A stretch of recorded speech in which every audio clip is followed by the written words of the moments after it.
it always seems like things happen at the most inopportune times, right? It just seems like every time, because it takes time to get through something like this, and I've experienced it. I've experienced it at a high level, with the Olympics and the Jones fights and the NCAA finals. It takes time to get over these things, and when you start to come around, the last thing you want to do is be sucked back into the situation that you're trying to overcome. So it was tough. It took a day. I felt sick. I was as we were heading, we got to Disney Alani, and it was time to check in, and I had to go to my room and lay down just because my head was spinning. Because you just don't really know how to take news like that. I walked away from that fight, and he had beat me. Point blank, period. I feel like, it was a good fight, but he beat me. That's what I took from the fight. I didn't leave saying, well, he felt strong, or he felt.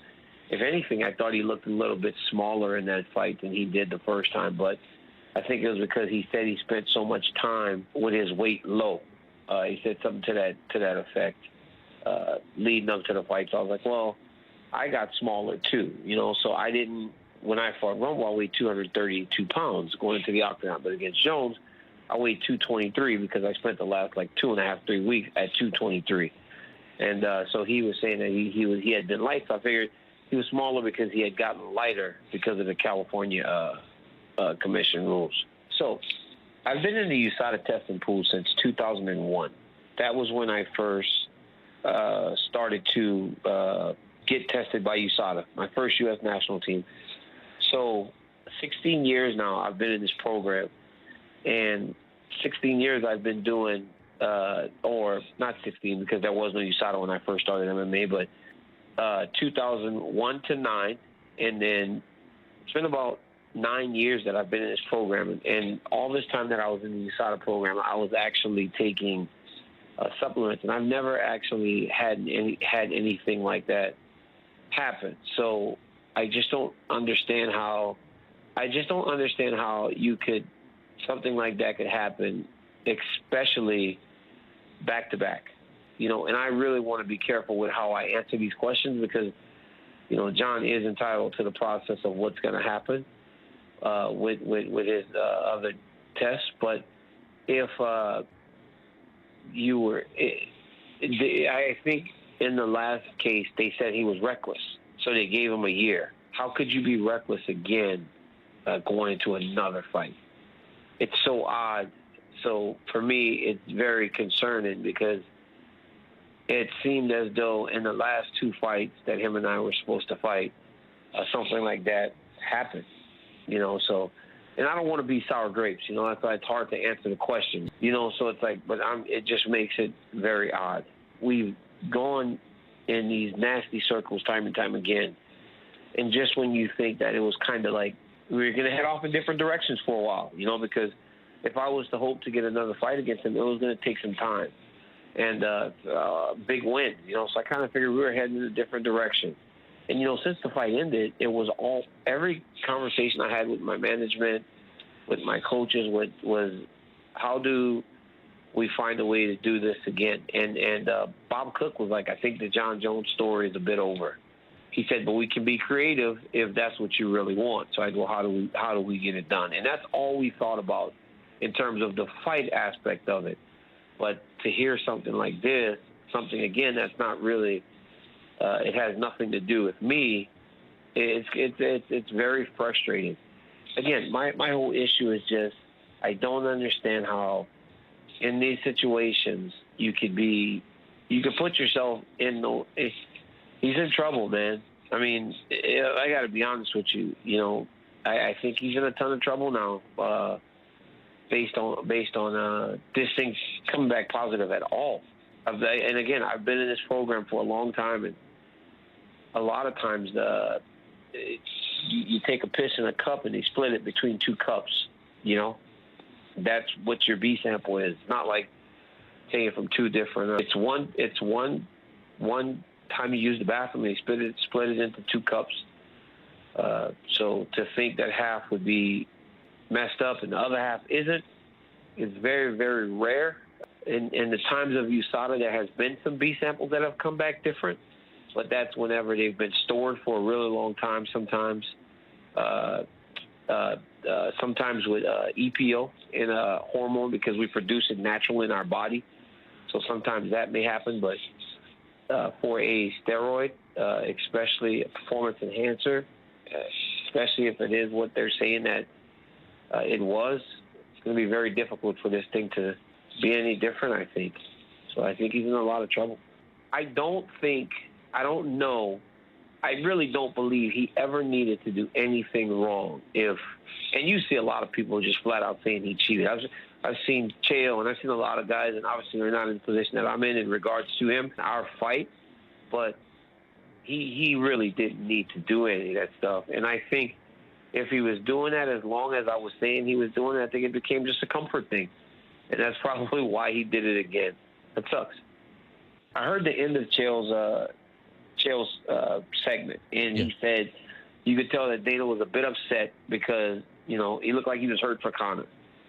And I think in regards to me, I felt that same way. It was like, I cannot believe I'm having to make this call to this guy again. And I felt the sincerity, and I felt him a bit sad because he always says things to me like, man, you're a good guy. He's like, you're in this sport. It's crazy. You're a really good guy. But I have to tell you something. And I'm like, what? And he's like, Jones's sample was positive. So I was like, wow. But he said to me exactly what he said in the media. He goes, if he tested dirty, he goes, you're the champion. He goes, if he tested dirty, you're the champion. The fight, the result can't be the same if you test positive for a steroid before the fight. So I guess that's what may happen. I don't know. I haven't really thought about it, honestly, because that opens up a whole nother can of worms. So I haven't really thought about it. The crazy thing was that the first time I got a lot of, you were given the belt, when in reality I won the belt by fighting Anthony. This time I think I would be given the belt because of what happened. As a competitor, I know that we fought, but if he was not fighting cleanly, then how is that fair to me, So I would, regardless of the situation, I'd be fighting for the belt in my next fight either way, So I probably would accept the belt, honestly, because I'm going to fight again and I'm going to beat whoever I fight and would still have the belt. So if and I keep saying if because, again, John due process, if it is proven that he was dirty, then we would not have fought anyway, and I would still have my title regardless. So, yeah, I will take the belt, and I will be a proud champion just as I was before because I will show people what the belt means. Now, if it comes back that it's not dirty, then I go back to work to get a belt so that I can find a way to fight him again for a title. I just don't know that there will be times because at the end of this process, if there is another suspension, I will have run out of time because I've always said that I won't be fighting at 40, and I've done so much better than I ever could have envisioned when I started this career that I think I may, if this is true, as it probably is, because USADA is a very upstanding organization, they would not have said anything if they just made a mistake, then I will probably run out of time. And the last time we fought will be the last time we fought. That's the truth.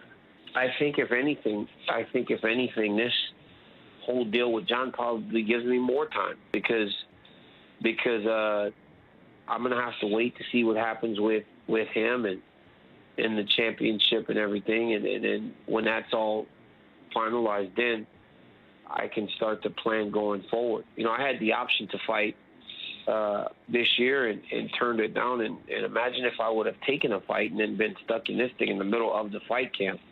That's not the best situation to be training for something under. So I'm just gonna wait. I've got a lot of color commentary duties coming up, and UFC tonight obviously is my main job, and so I've got some things coming up. I'm going to enjoy my family, man. I mean, I fought twice this year and had 3 training camps last year. I only fought once, but I had 3 training camps last year. And so I'm going to enjoy my family. I'm going to go to Pittsburgh. I'm going to go watch Luke beat David Branch. But earlier in the day, I'm going to be at the Oklahoma State versus Pittsburgh football game. I get to take my son to watch the game and then go corner Luke at night. And then I'm just going to get back in the gym and start helping my teammates and see how this thing plays out. You know, it's really all we can do is just wait and see. When I was watching Conor fight, I felt this sense of, like, pride. I was proud. I was actually proud of him. I mean, it doesn't matter, you know, that I'm proud of him or, you know, it just felt like because I think I didn't expect him to do as well as he did. And when I watched him out there and I watched him look good in there and watched him hold himself high and give a good account of himself, I was like, man, look at him. You know, look at how professional. He didn't just chase money. You know, he went out there to try to win a fight against the greatest boxer, I think, of all time, maybe. You know, so he went out there and he looked the part. He carried himself well in the promotion, the build-up after the fight. In the fight, he fought well. But, you know, again, Floyd won. You know, he won. And it was clear, you know, what he was doing. You know, he was trying to let Conor punch himself out and ended up getting the finish. But, yeah, man, I was very proud of him. You know, he went out there and he represented himself and the UFC and every other guy with a great deal of class and dignity, and he did a fantastic job. You know, so I felt like, as a guy that's been in the sport for a long time, a guy that every time I'm in contact with Conor, it's only respect, and he's such a respectful guy.